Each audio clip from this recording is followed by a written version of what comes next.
Salut à tous et bienvenue pour un nouvel épisode de Portrait Social. Merci aux nouveaux abonnés, tous ceux qui prennent le temps de mettre un petit j'aime et de partager les vidéos. Vous savez que ça aide beaucoup la chaîne. Aujourd'hui dans cet épisode, j'ai le plaisir de recevoir Olivier qui a consacré, comme vous le verrez, une bonne partie de sa carrière à l'aide aux jeunes et je vais le laisser se présenter. Salut Olivier. Salut, bonjour à tous, je m'appelle Olivier Meffredi, je suis enseignant à l'IUT Clermont-Auvergne sur le site de Montluçon, j'enseigne la comptabilité, ce qui peut paraître pas très drôle d'ailleurs, et j'exerce dans une formation qui forme des commerciaux. Ce qui est intéressant aussi dans ton parcours, c'est tout le côté bénévolat dans un club de rugby. Est-ce que tu peux en parler ? Oui, donc alors d'abord j'ai commencé le rugby en tant que joueur, comme beaucoup, et puis même avant l'arrêt de mon activité de joueur, j'ai commencé à entraîner relativement tôt, je crois 28 ans à peu près, donc où j'ai été entraîneur-joueur, et puis depuis je fais ça tout le temps. Ça fait combien d'années que tu fais ça ? Eh ben 28, j'en ai 55, tu fais le calcul, ouais. Une trentaine d'années, ouais. Un peu moins. Tu sais, on est dans une société où beaucoup d'associations le disent, c'est de plus en plus difficile de trouver des bénévoles. Oui. Pour toi, pourquoi ? Alors, petite info, c'est toujours bon à savoir, au rugby, la durée de vie d'un bénévole sur le terrain en entraîneur, c'est 2 ans dans le comité. C'est-à-dire qu'en moyenne, quelqu'un qui s'investit dans l'entraînement, il reste 2 ans. Donc effectivement, ça fait pas beaucoup. Alors pour toi, pourquoi, d'après toi ? Pourquoi ? Parce que ça me plaît, hein, tout simplement. Non, mais pourquoi la durée de vie est aussi courte ? Et pourquoi les assos peinent autant à trouver de bénévoles ? Alors c'est court parce que c'est très prenant, très prenant. C'est aussi des gens qui viennent parce qu'ils suivent leurs gamins. Et les gamins sont amenés à bouger pour des études ou alors ils changent de sport, donc le bénévole en général le suit. Et puis on a notre aspect bien français, réglementaire, qui pèse beaucoup sur les bénévoles. Pour être éducateur dans tous les sports, mais au rugby peut-être encore plus à cause des problèmes de sécurité ou de choses comme ça, c'est des formations à n'en plus finir, c'est des recyclages à n'en plus finir. Et quand on a une activité familiale en plus, le boulot, sa vie personnelle, c'est compliqué. Donc ça use les gens. Ouais. Et pour toi, alors la fameuse question, c'est quoi un bon coach ? Comment on reconnaît un bon coach ? Alors, il y a tellement de coachs différents, mais pour moi, un bon coach, si on regarde au niveau des jeunes, un petit test simple, c'est d'abord de regarder si les jeunes, en sortant de l'entraînement, ils ont le sourire. Moi j'aime bien un petit test aussi, je leur mets la main sur le front ou dans le cou pour savoir s'ils ont transpiré. Si on a ces 2 éléments-là, c'est déjà qu'on n'a pas tout raté. Après un coach, c'est un bon coach, c'est quelqu'un qui ne fait pas que du rugby, qui est à l'écoute du jeune, qui prend en compte les différentes caractéristiques de chaque individu, qui essaie de former un groupe, donc qui amène aussi une forme sociétale de l'activité. Quel conseil tu pourrais donner à des parents qui veulent inscrire leurs enfants dans un club? Comment choisir un club plutôt qu'un autre? Je leur conseille d'aller assister aux premières séances, de regarder la qualité de l'accueil de la part du club, ça révèle un certain nombre de choses. Lors de la séance, de constater ou pas ce que je viens de dire, c'est-à-dire si les enfants sont en activité, c'est-à-dire et s'y prennent du plaisir. Alors sont en activité, c'est important, pourquoi ? Parce que vous avez des éducateurs qui parlent beaucoup et qui s'écoutent beaucoup parler, les enfants sont assis et puis ils écoutent, mais bon, ils ne sont pas dans l'activité et quand on fait ça, on n'est pas bon. Ou alors, quand les éducateurs ne sont pas assez nombreux, il y a des files d'attente sur les exercices, c'est-à-dire que sur 15 minutes, ils passent 2 fois, et donc en fait, c'est comme si on ne faisait rien. Donc allez observer ça et discuter avec l'éducateur, c'est la première chose. L'accueil, comment ça se déroule, est-ce qu'il y a le sourire ou pas, est-ce que les enfants sont réellement en activité, et puis comment la prise de congé aussi avec le groupe est importante. Ok. Comment tu évalues toi la pertinence de ton action auprès des jeunes ? Donc tu fonctionnes par cycle, par saison ? Oui, alors chaque saison est un recommencement. Hein. Alors selon les catégories d'âge que l'on peut avoir, on peut fonctionner aussi par cycle. D'un point de vue technique, on va plutôt travailler la défense pendant un certain cycle, plutôt autre chose, un autre cycle. Bon, mais quelque part, bon, ça montre qu'on est organisé, ça permet aussi de préparer les séances et ça permet d'être plus performant.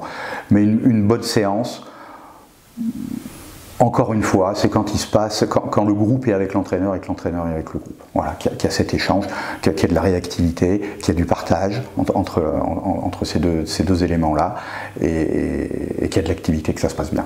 Est-ce que tu arrives à faire des ponts entre ton passé de sportif, tu as fait du judo, tu as fait longtemps du rugby à titre perso, maintenant tu es coach, et ton boulot. Quel pont tu fais entre ces deux casquettes? Entre éducateur de rugby ou en général en sport ou formateur en théâtre ou être prof, pour moi on fait la même chose. On n'a pas la même discipline, on n'a pas les mêmes cœurs de métier si on veut, mais globalement les ressorts, les fonctionnements sont les mêmes à mon avis. C'est quoi les fonctionnements principaux? C'est d'abord un échange. Parce que si on est que dans la transmission descendante, ça a ses limites, et puis les enfants ils sont pas là pour ça, et puis les jeunes en général, ça va pas marcher. Donc il faut qu'il y ait un échange, mais c'est pas non plus, ça doit pas être à mon avis non plus le bazar et la cour, hein, la cour de l'école. Dans toutes ces activités-là, à mon avis, il faut un cadre et évoluer au sein de ce cadre. Okay. En laissant de la liberté après aux jeunes à l'intérieur de ce cadre-là. Toi qui baignes auprès des jeunes depuis de nombreuses années maintenant, déjà pourquoi tu baignes, pourquoi tu as besoin de ce contact auprès des jeunes de façon régulière? Qu'est-ce que toi en tant qu'individu tu y prends? Et deuxième question, quel regard tu as sur cette génération? Alors j'aime être avec les jeunes parce qu'ils m'apportent énormément. C'est une fraîcheur. C'est une fraîcheur terrible, mais que ce soit au boulot d'ailleurs ou en sport. Il y a de l'enthousiasme, il y a ces échanges sur des domaines que moi je ne connais pas du tout, ce qui me permet presque de me maintenir en vie par exemple sur des nouvelles technologies. Donc je m'y retrouve beaucoup. C'est pour ça que j'aime bien rester avec les jeunes. Et la deuxième question, je l'ai déjà oublié. La deuxième question, c'est quel regard tu as sur cette génération? Tu sais, souvent, tu sais, oui, les jeunes aujourd'hui ceci, les jeunes aujourd'hui cela. Alors toi, tu es au contact d'eux. Moi, je ne suis pas d'accord avec le fait que chaque génération dise les jeunes sont bons à rien maintenant, de mon temps c'était mieux, on était meilleur que ça, on était ceci, on était cela. Simplement, la vie évolue, la société évolue, et les jeunes, ils évoluent aussi, ils sont différents. Il y a des choses qui font bien mieux que nous au même âge, certaines choses peut-être moins bien, mais ça ne nuit pas du tout à leur développement et à leur construction, et ils apporteront leur contribution et aussi à la construction de la société. Donc non, ils ne sont pas, contrairement à ce qu'on veut bien dire, à mon avis, ils ne sont pas moins bons que ce que nous on a pu être et ce que d'autres générations ont pu être. Il faut aussi se souvenir que quand nous on était jeunes, les anciens disaient qu'on était déjà des bons à rien aussi. Et oui, toutes les générations font le coup, et pourtant c'est fou. Et pourtant la société avance quand même. Oui, exactement. La société avance et se développe. Alors on peut discuter, il y a des choses qui se développent bien, d'autres moins bien, évidemment, mais on se développe. On a malgré tout, je pense, aujourd'hui une meilleure vie qu'il y a 100 ans. Et la génération des parents ? La génération des parents. Est-ce qu'elle a changé ? Alors c'est difficile de tirer une généralité, et puis je ne sais pas si je suis compétent pour tirer un jugement là-dessus, ou ne serait-ce qu'une appréciation, mais moi ce que je remarque dans mon activité malgré tout, c'est que quand un jeune est en difficulté, quand on voit les parents, il y a quand même un lien. Voilà, je veux le dire poliment, mais je pense qu'il y a un lien, voire une responsabilité. Alors est-ce qu'il faut montrer du doigt pour autant ses parents ? Certains peut-être, mais la plupart du temps, c'est pas évident. L'éducation, c'est quelque chose de très complexe, et s'il y avait une méthode, ça se saurait, on l'appliquerait à tous les cas. Donc ça n'existe pas, et on fait ce qu'on peut, hein. Quand on est parent, on fait ce qu'on peut, on essaie souvent de faire du mieux possible et on fait ce qu'on peut. Alors des fois ça ne fonctionne pas parce qu'on est trop pris par son boulot, la vie personnelle, parce qu'on n'a pas le temps, parce qu'on n'a pas les compétences parce qu'on n'a pas eu de formation, pour plein de raisons. Je pense que la vie de parent est de plus en plus compliquée parce que la vie va de plus en plus à 100 à l'heure.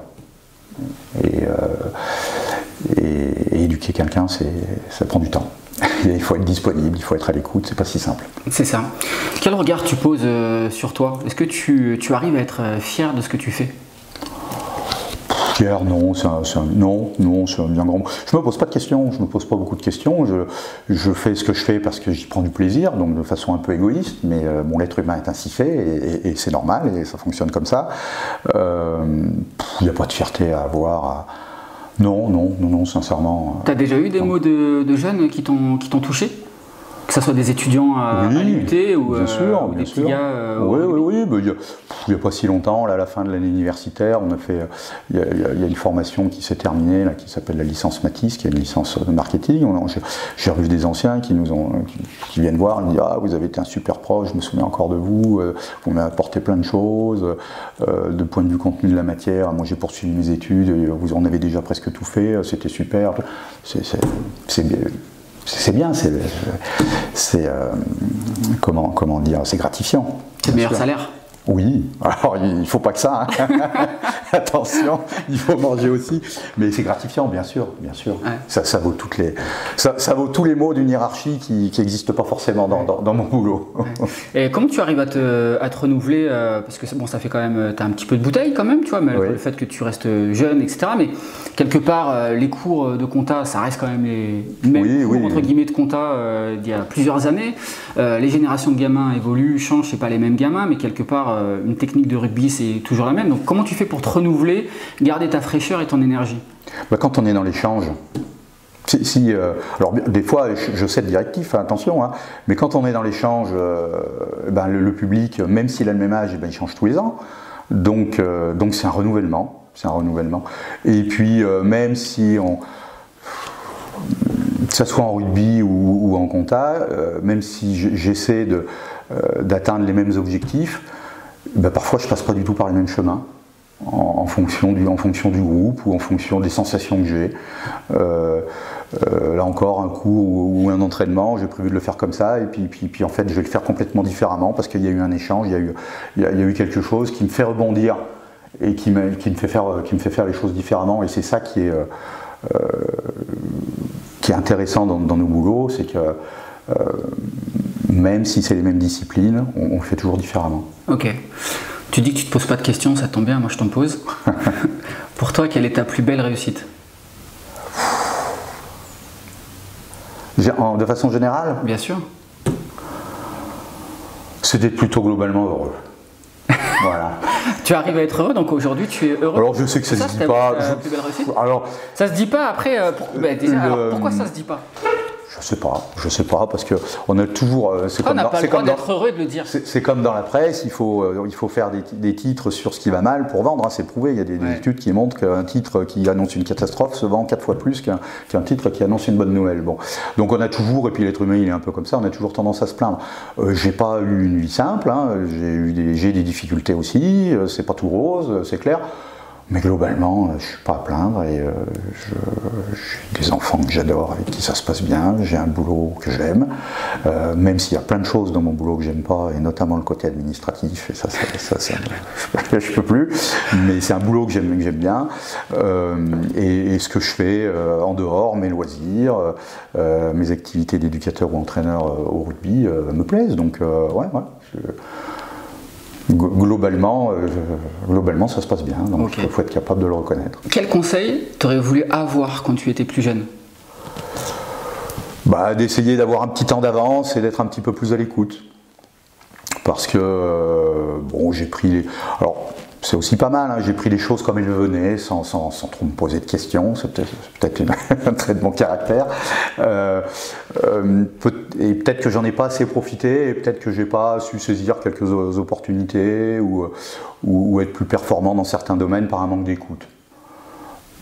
Voilà, je pense qu'on dit souvent, si j'avais 20 ans avec ce que je sais maintenant, je serais bien plus performant. Bon, alors, l'expérience des autres, elle compte. Quand les autres nous la donnent, si on est à l'écoute, on en profite, et je pense qu'on est plus performant. Quand on n'est pas à l'écoute, on n'en profite pas. Et on se fait sa propre expérience, mais c'est plus long. Quel souvenir tu voudrais que les personnes gardent de toi, que ce soit des étudiants, des amis, de la famille ou les petits jeunes au rugby? C'est compliqué ça, pour quelqu'un de simple, d'honnête et sympa. Voilà.